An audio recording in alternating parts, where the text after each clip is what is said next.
Alright, what's up you guys? Today I made a coffee table, or a TV table, or maybe even a shoe bench. Whatever you want to use this for, you can use it for, as long as you put stuff on it. I used it for holding my turntable under a TV. This has been a pretty cluttery area for me, so I'm using this quarantine to spruce up my house, little bit by little bit.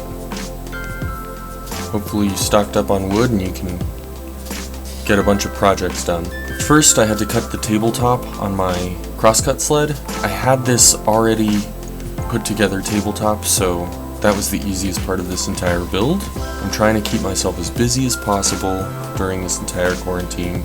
All of my wood right now is being stored outside under that tarp. I really do want to create some wood storage in my garage, but it's pretty small.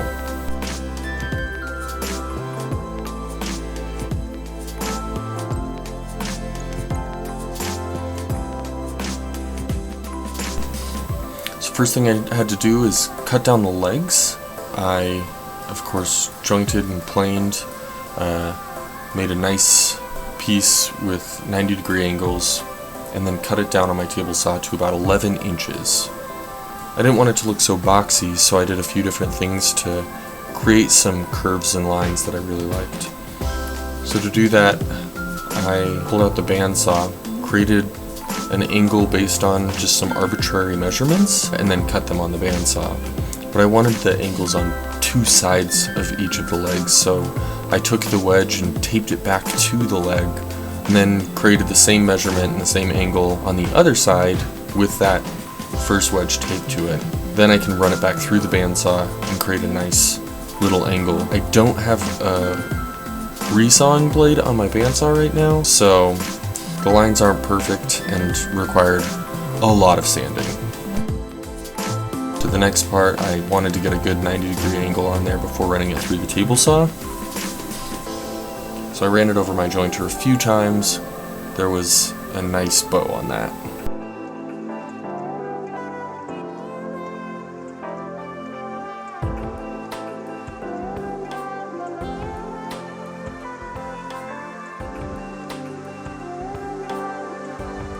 So I just put my table saw at 55 degrees, ran the two sides through.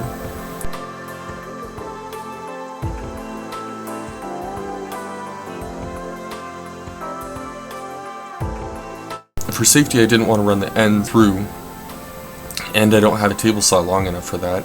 I took my 10-in jig and clamped the table to it, just to sneak up on about the same size. And then, of course, everyone's favorite activity is sanding. I did a lot of sanding because this was very rough. I wanted to do something a little nicer, but ended up choosing pocket holes. I wanted it to be sturdy, and I just wanted it to be quick. It's super low to the ground, so I doubt anyone will see it.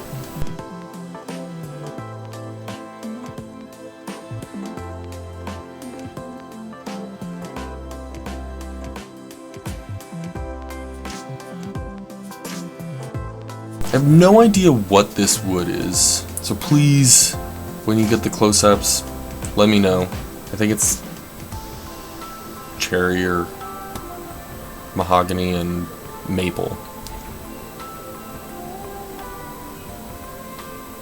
It ended up being very beautiful. I did 3 coats of wipe-on poly, wiped it on, let it sit for a little bit, and then wiped it off. Sanded in between with 400 grit sandpaper and a sanding sponge. After that third coat, you could see how beautiful this is going to be.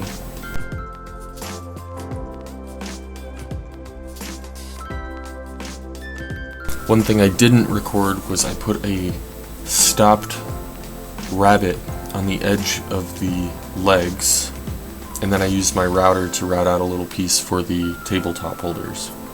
Now, to make sure that I don't screw through the tabletop, I put a piece of tape on the screw, which you'll see in a second slid up, which led to a little bit of a mistake. Here is where it slid up, and then replay of that.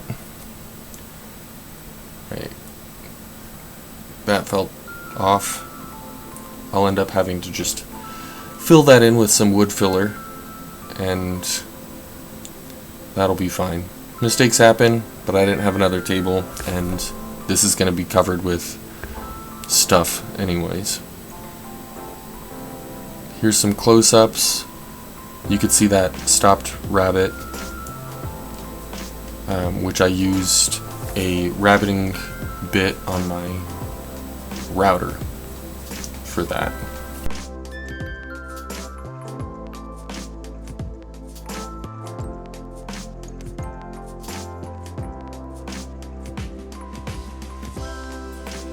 Thanks so much for tuning in.